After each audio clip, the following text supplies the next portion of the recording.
UPSC தேர்வில் நான் முதல்வன் திட்டத்தில் பயின்ற மாணவர் சிவச்சந்திரன் தமிழக அளவில் முதலிடம் பிடித்துள்ளார்.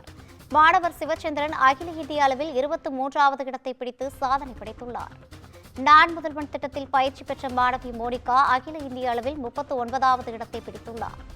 நான் முதல்வன் திட்டத்தின் மூலம் பயிற்சி பெற்ற 134 பேரில் நேர்முக தேர்விற்கு சென்றதில் 50 பேர் தேர்ச்சி பெற்றுள்ளனர்.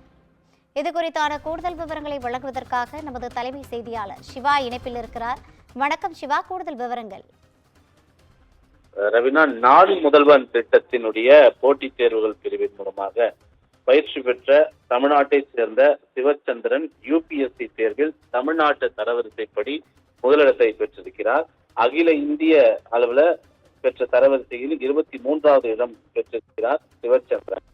சிவச்சந்திரன் உட்பட பலர் நான் முதல்வன் திட்டத்தின் மூலமாக அவங்க வழங்கக்கூடிய அந்த போட்டித் தேர்வு பயிற்சிகள் மூலமாக பயிற்சி பெற்றவர்களாக பார்க்கப்படுகிறார்கள். எனவே தமிழ்நாட்டில் முதலிடம் பிடித்த சிவச்சந்திரன் தேசிய அளவில் அகில இந்திய அளவில் பெற்றிருக்கிற தரவரிசை பட்டியல் என்பது 23ஆக இருக்கிறது. இதே போல நான் முதல்வன் பயிற்சி பெற்றிருக்கிற தமிழ்நாட்டை சேர்ந்த மோனிகா இந்திய தரவரிசை பட்டியலின்படி 39வது இடத்தை பெற்றிருக்கிறார். அதே போல 134 பேர் நேர்முக தேர்வுக்கு சென்றதுல 50 பேர் தேர்ச்சி பெற்றிருக்கிறார்கள். இந்த 50 பேரும் நான் முதல்வன் திட்டத்தின் மூலமாக பயிற்சி பெற்றவர்கள் என்று தெரிவிக்கப்படுகிறது. அதிலும் குறிப்பாக இவர்கள் அனைவரும் பெரும்பாலும் தமிழ் வழி கல்வியில தேர்வு எழுதியிருக்கக்கூடிய காமராஜ், சங்கர் பாண்டியராஜ் ஆகியோரும் தேர்ச்சி பெற்றிருக்கிறார்கள். தேர்ச்சி பெற்ற 50 பேரில் 18 பேர் நான் முதல்வன் திட்டத்தின் மூலமாக முழு நேர உறைவிட பயிற்சி பெற்று இந்த யுபிஎஸ்சி தேர்வில் தேர்ந்தெடுக்கப்பட்டிருப்பதாக தற்போது தெரிவிக்கப்பட்டிருக்கிறது.